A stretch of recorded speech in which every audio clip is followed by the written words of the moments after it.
And welcome back live once again inside the Diane and Bob Myron Digital Center at Syracuse University's SI Newhouse School of Public Communications.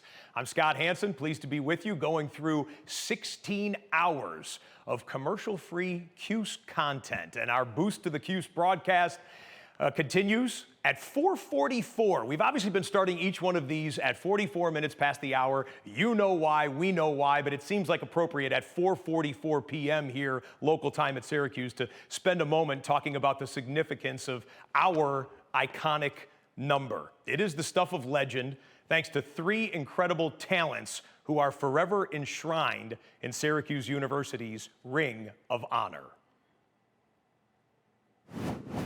We are bound to leave everything we accomplished in this lifetime behind, passing it on. So leave a legacy that you and your family can be proud of.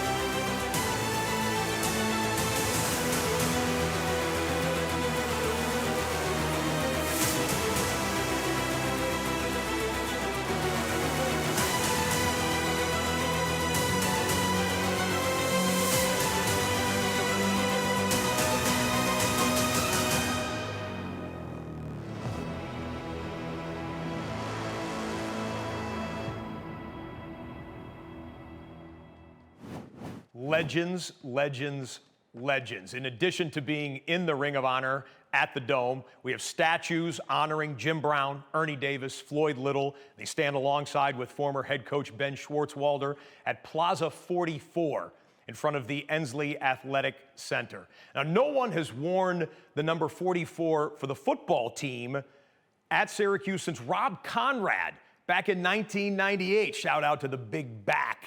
Rob, hope you're watching right now. I know he is generous with his time, talent, and treasure for his alma mater. But Orange alum and NFL linebacker Zaire Franklin wears it proudly, 44, for the Indianapolis Colts, tackling machine, doing well. We talked about him a little bit with Coach Babers earlier on in our broadcast here. Now, we've also had a few basketball superstars wear 44. When I was on campus here, Derek Coleman came out of Detroit, Michigan, came and sported that number. And, of course, John Wallace and the miraculous run they made to the NCAA championship game while he sported 44 proudly for the Hoops team. Syracuse University's campus phone numbers, in case you haven't been back to campus in a while, yes, they still start with 442 and 443. And the zip code, of course, is still 13244. And it's a number that means a lot to our Orange family. And just as an aside, I have to wonder how many of our computer passcodes have the number 44 incorporated in them. I bet you it's a few of them. If somebody finds out you went to Syracuse, that's where we're gonna start on a hack, just so you're aware. Little tip from Scotty here right now. Let's change directions here a little bit as we continue our day of generosity and giving. We check in with Sydney Staples at the College of Law. My broadcast partner, Sydney, is there with a special guest. Sydney, fireside guest, as a matter of fact. Take it away, Sid. Hey again, Scott.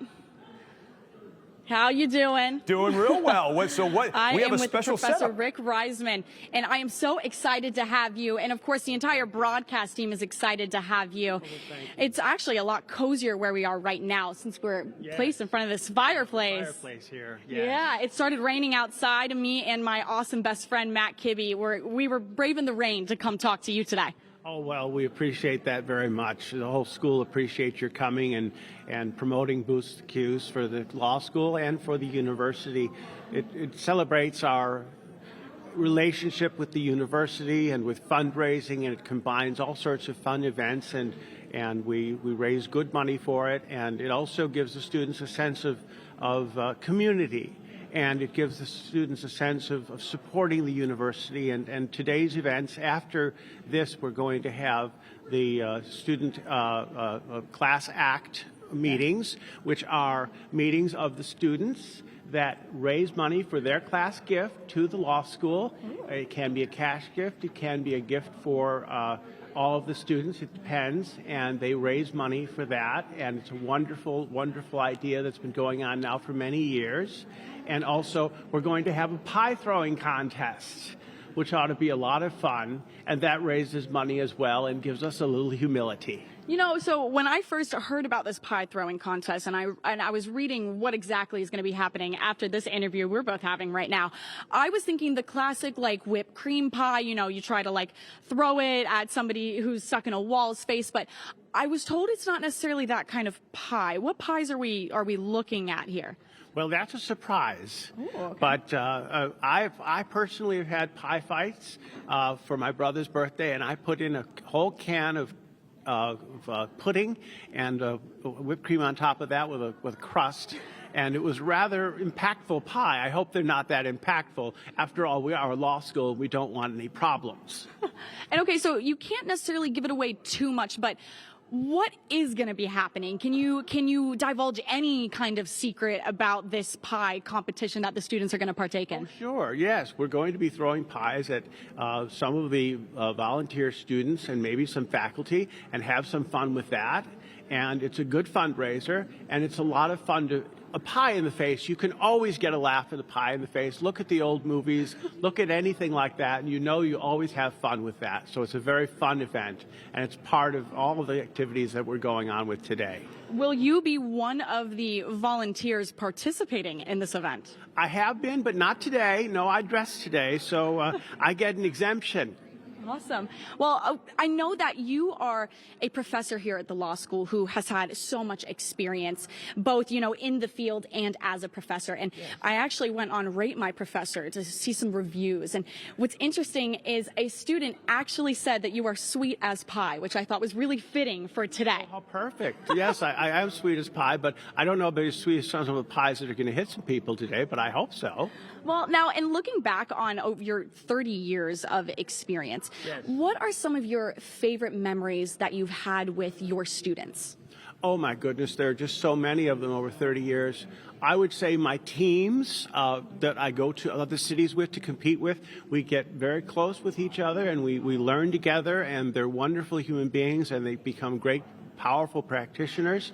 I've had the luxury and the pride of seeing my students leave the school and years later become district attorneys and senior partners at large law firms and at small law firms as well. So they've developed, and some of them are in their 50s now, and late 50s as a matter of fact. I started very young, and I'm so proud of them. But also, I have to say, my international students are just have such a place in my heart.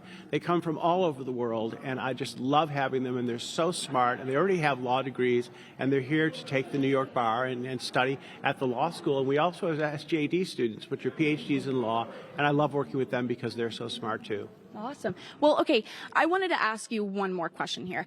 Being that you have such a really special relationship with those international students, what is something that you can tell us about those students you've had in the past? Something special that maybe other people wouldn't know about them? About all of them or the LLMs? You're up to you decide. Let's see what you're feeling.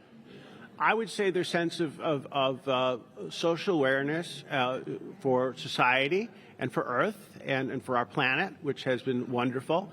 And also, finally, and probably most importantly, they are a very social group. They are competitive, but they are not competitive with each other. They socialize, and they like each other, and they like working together, and they really, it's really a love fest. There's no one left out, and everyone is very social, and I like that very much. Awesome. Well, one person who knows a thing or two about competition is Scott Hansen.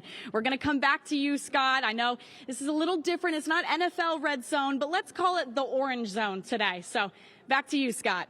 Orange zone indeed. Well done. Thank you both for that. Sydney, we'll talk to you a little bit later on here from Fireside. Well done. All right, time now to shift gears a little bit. Our next special guest is a shining example of what it means to be forever orange.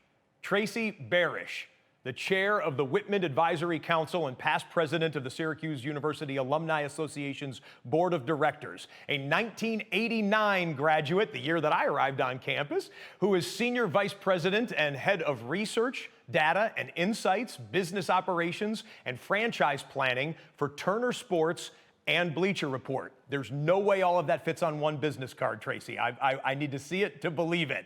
We are thrilled to have you back with us right here and speaking to Orange, I don't want to say Orange Nation, it's Orange Earth right now, people joining us here on Boost the Cuse 2023. Good to see you, Tracy. Good to see you. Nice to meet you, Scott. Thank you so much for doing all this today. Oh, it's 100%. It's a labor of love. I learned some of these skills here. I love to give back in this way that I can, which really transitions me to your appearance right now. We talk about giving back time, talent, and treasure. You've done all of those at different times and some of them all simultaneously. Let's focus on the time piece of that equation. From board service to mentorship. Tell us about your volunteer engagement journey. Yeah, I had such a positive experience at Syracuse that I started giving back really early on, whether it was being part of my local alumni club, I sat on the board there, or doing college fairs for admissions or interviews, which I still do. And one day, about a dozen or so, maybe more years ago, I got invited to an event here in Atlanta. I live in Atlanta, at Kathy Walter's house, who's our current chair of the Board of Trustees. And one day, a couple of weeks after that event, I got a call and somebody said, "Hey, would you like to be on the Syracuse National Alumni Board?" And I said, "Hey, that sounds fun." And so I held every role on the board that you could, including president. When you are the president, you have the honor of being a trustee for those 2 years. So I did that as well. And when I rolled off, I joined the Whitman board, as I am a Whitman alum, and then became board chair of that last fall. And really throughout it all, I think the best part to me is I've gotten to meet so many students, whether it's speaking in classes or mentor programs or one-on-one or small groups. And I keep in touch with quite a few Whitman mentees that have already graduated and now teach me things. So I love it.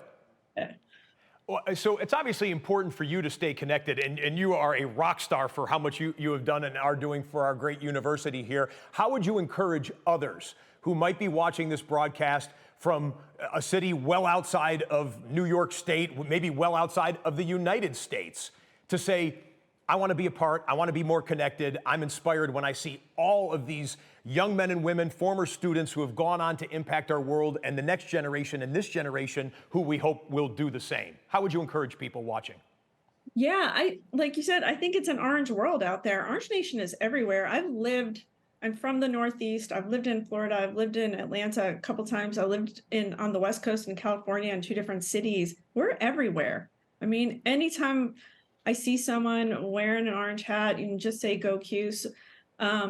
We have alums everywhere. And so being either a mentor or giving career advice or getting involved with your local alumni club. Ours in Atlanta does so many great events to bring new grads and old grads alike into the fold, that there are many opportunities to give back, whether it's volunteering or doing fun events, or giving back with your treasure as well. And we have a fund here in Georgia, Georgia Scholars Fund, where we help fund kids from Georgia to be able to go to SU. We have well over 100 now at SU. So there's a lot of different ways you can give back and get involved. When you give your answers, I can tell the smile that creeps onto your face and the pride that you exhibit in representing your university, our university, all these years later. Yeah. And by the way, you know me as a Newhouse guy and as an NFL broadcaster, I am a stickler for detail. I believe I said Turner Sports. I misidentified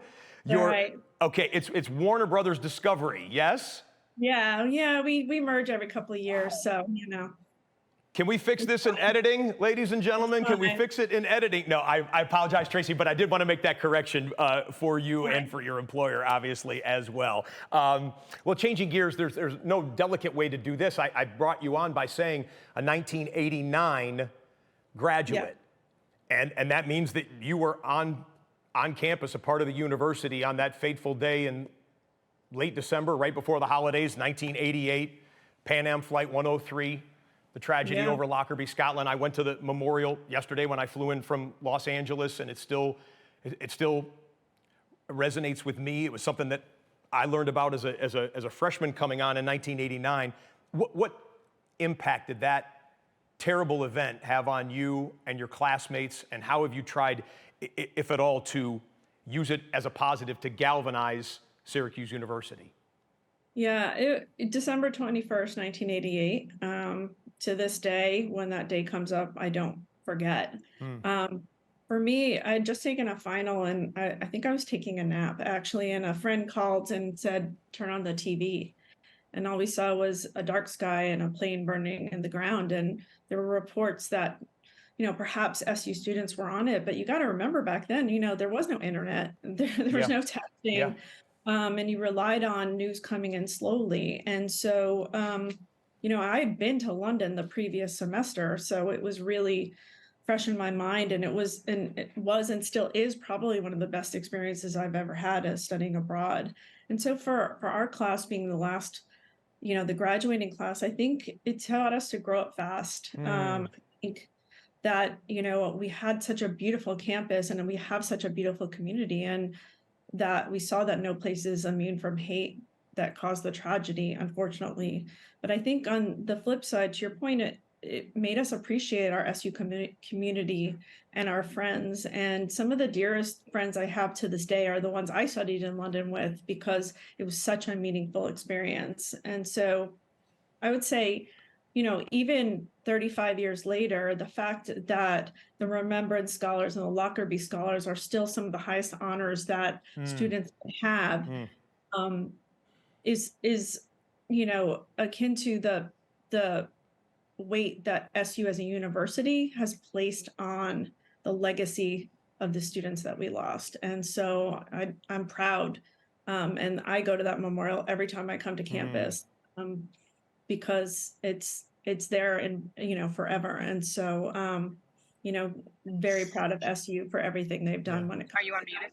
Okay. Well, I'm so glad that we worked this portion and had someone as articulate and thoughtful as you to bring up this part of Syracuse University's history, because we're on a show, we're raising money right now, we're reminiscing, it's more happy and energetic, and yet this amazing institution of higher learning didn't just set us up for the high times in life, for the great times, for the fun times, for the parties and whatnot. If it did its job, Syracuse University set us up for the tragedy, the pain, the heartbreak, the suffering that is inescapable in human life. And Pan Am 103 is something that will be with us forever. We'll remember it. I hope the generation of students, there are a dozen or so over my shoulder here in the studio in Newhouse, that they learn about it and that they understand it. And when they meet with tragedy and suffering and pain, that they can come together as you and your classmates on campus did back in the late 1980s. Last question for you here, Tracy. Just tell us about the Regional Council Challenge. It's happening today now. You're on the Atlanta Regional Council. What is it all about? Give me the details, please. Yeah, so we have regional councils in cities all over the country where we have alumni bases, and that's in addition to the alumni clubs. And so, we help to drive engagement of our alums, all over the country. Like I said, we have over 3,000 alums here in Atlanta. And so all the regional councils have pledged a challenge that when we get to 3,023 donors, get it, 323, Yeah. that the councils will unlock $55,000 that we have pledged to SU in different parts of the university. And so, I'm really, really excited about that. I encourage, everyone, just give. It doesn't have to be a lot, just something. That it's so meaningful to students. It's so meaningful to the next generation of Syracuse grads, and to give people the opportunities, Scott, that you and I had. Yep. Experience at SU. Every little bit does mean something. And so that'll be kind of my parting words for today. I love it, Tracy. Perfect landing spot right there. Tracy, thank you so much. It was great meeting you, albeit virtually. Your smile put a smile on my face. Thank you for helping us boost the Cuse here on 32323. 32323. Go Orange. Bye. Go Orange. Hi, I'm Dave Bing of the class of '66 here at Syracuse University. You know, I feel very fortunate to have made the decision to come to Syracuse, not only from a sports standpoint, but also from a business standpoint, from an academic standpoint. And the greatest thing that I think I received here outside of my education was the relationships that I built. I've got relationships that are 60 plus years, and boy, that's a big value in my life. You know, I felt strong enough about Syracuse University that I sent my youngest daughter here, and she's a class of '87, and she's doing extremely well. So my family bleeds orange, and I'm so happy to be back and want to do everything that I can to boost the Cuse. All-time great Dave Bing, an orange through and through, and a man who obviously went and had such a great impact on the city of Detroit, Michigan, my home area there. I knew about Dave Bing long before Syracuse even came into play in my life, but I am thrilled to be a part of the legacy that he leaves behind from his Syracuse playing days. You think about him and Coach Jim Boeheim.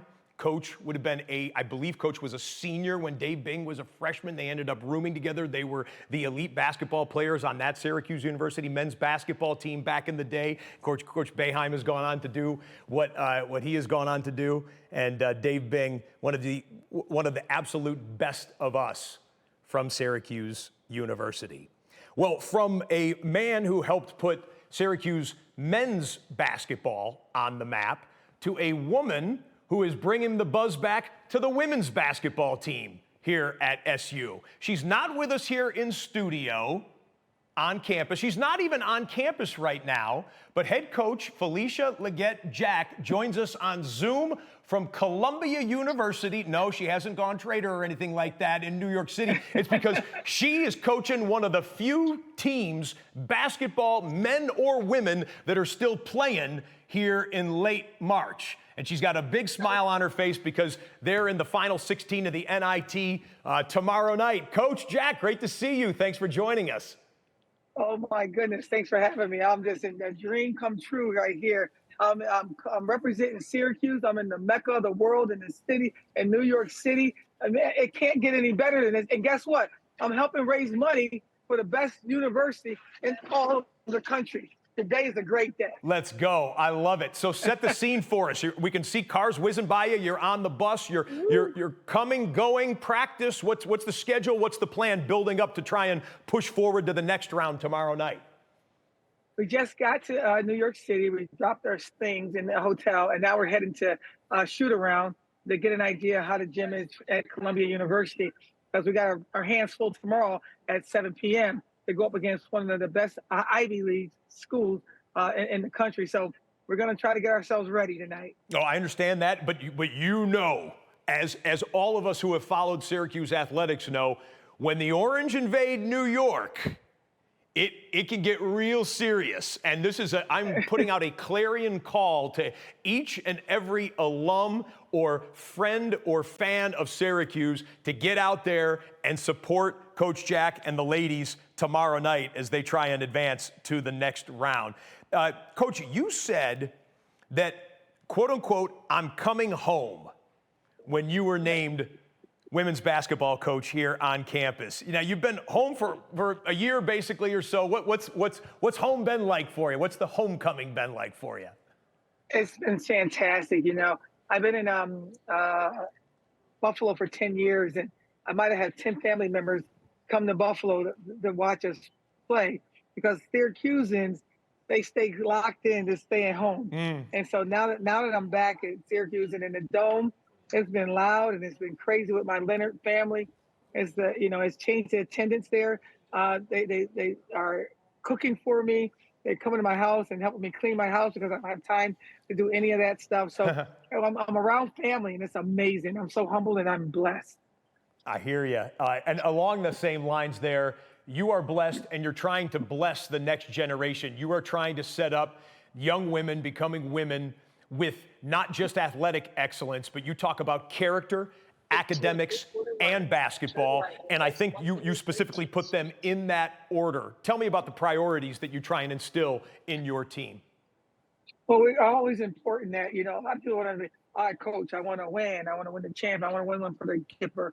Well, you know what? Winning is easy when you take care of the other two things. That's that character piece, But if anyone said to me, my son isn't the best basketball player, he's an okay student, but his character is stand for something. He's a guy that I want my friends and teachers around.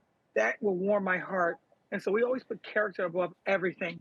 And academically, we think that the muscle between your ears is the strongest muscle you should have. And that's important. That's going to sustain you for the rest of your life.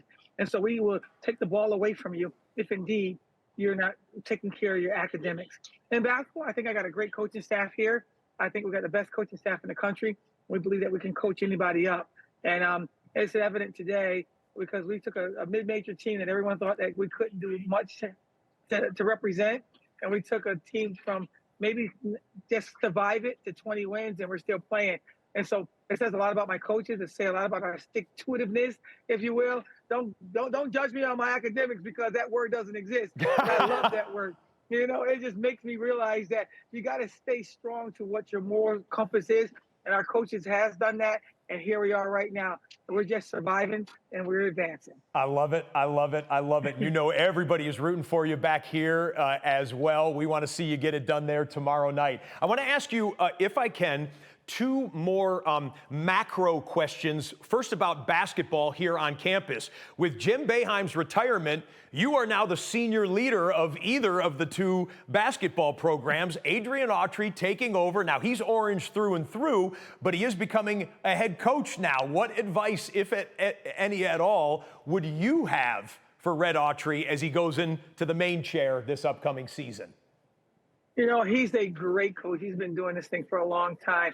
He just has been sitting 6 inches away from, the driver's seat. And so, it's different when you're in that seat for sure. But he's been close to those keys for a long time and probably could have had a set of keys had he decided to go somewhere else. But he stayed, committed and connected to our great university. I say to him, don't lead with your heart like I do all the time. You got to lead with your head. And I think he's really strong with that. He made some really bold moves already. I'm really proud of him already. And I know that he's a guy for the job. And he's going to get it done. So I'm just going to sit there and be his big sis and clap for him, hug him up when he needs it, and just continue to say, keep going forward because I believe in you.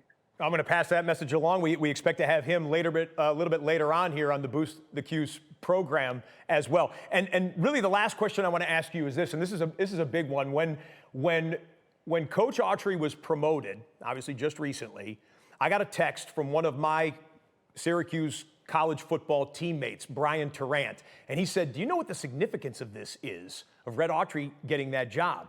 That means Syracuse University has the distinction of having black head coaches on the football program, the men's basketball program, and the women's basketball program. When we talk about diversity, not only on campus, but in our society, in our world, when we talk about equality and equality of opportunity, Syracuse is living it out right now with the three best candidates for three of the most premier athletic jobs on this campus going to people of color. Do you have any comment or thought on that you'd like to share with us? It just shows you the boldness of our chancellor. It shows you the boldness of our athletic director. It shows you the boldness of our institution.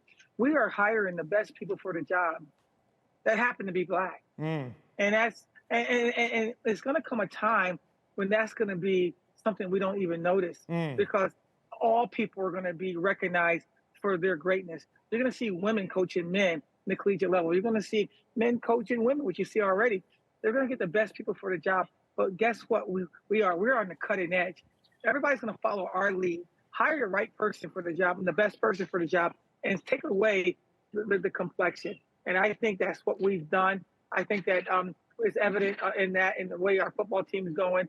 It's evident in what we're doing. It's evident in what Adrian is going to do. And we're going to make certain that we all lead.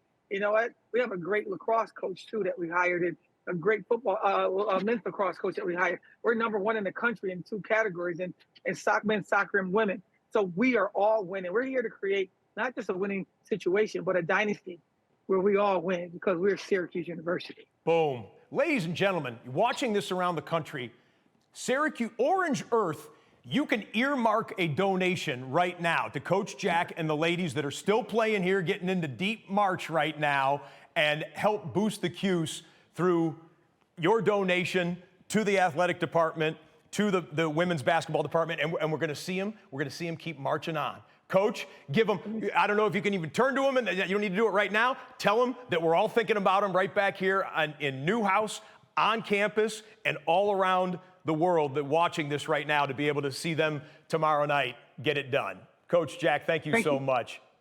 And thank you guys for what you're doing. It matters what you're doing. And I know that you're tired. I know the fight ain't easy for you guys to raise the money over and over and every year, but you stand there and you do it anyway. We thank you so much. And what we're going to get back to you is everything we have. It may not be enough on a certain category, but we're going to be exhausted from everything that we've done because you deserve everything we have because I see that y'all doing everything you can do. So Syracuse, if you got a penny, give it. Dollar, give it. Million, let's go. If you can give it, do it because we're working hard to make you proud. And Syracuse is the best school in the country. Let's go. Coach Jack, love you. Thank you. Get the job done. Go Orange, and we'll keep you posted on what you just said right there. We're going to go to the tote board in a second. Take care, Coach. Let's go.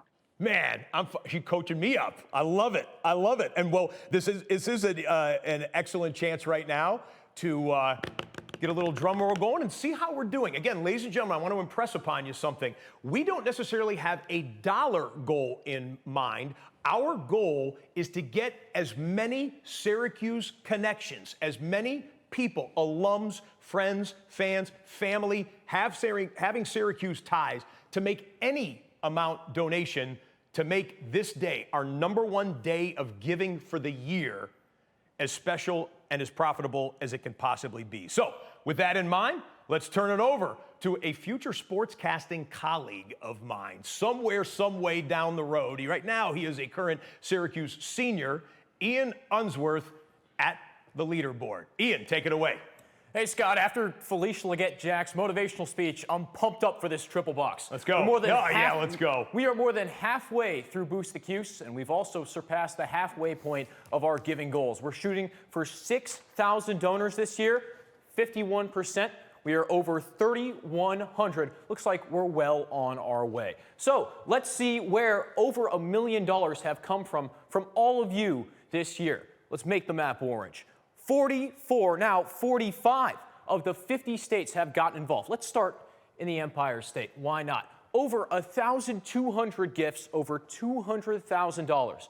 I was born in Pennsylvania, right on the northwest side of Philadelphia, so we'll check out the Liberty Bell and Pennsylvania, 83 gifts. We just got another one in New York. Let's go. The Empire State stepping up to the challenge. My home state and Scott's home state of Michigan, we got 13 gifts, over $2,000. Okay. You guys down in Arkansas?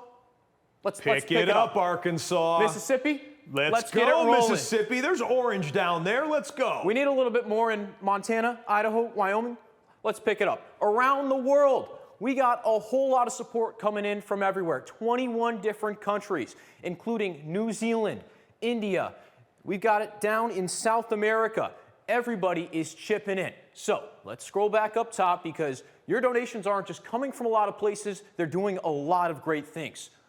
SU affiliation, alums, you guys are kicking butt because over 1,000 of you have chipped in to help out the Syracuse cause. Faculty always doing great things from my class, the class of 2023, everyone who's come before us and come after us. And of course, we're standing right in it. The Newhouse School of Public Communications is the best school, in my opinion, my humble opinion at this university, raised over $80,000 with 345 gifts. All of these are going to so many different places, whether it's advancement, Newhouse again, athletics, the law, or iSchool.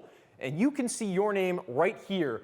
Your Boost the Cuse donation is going to whatever you want. So many different things where you can help out the university. So this is the one that I care the most about, near and dear to my heart. the class of 2023. You guys are bringing it. Yeah, we're at the top. The most gifts, 90 different donations, over $9,000. And so check this out.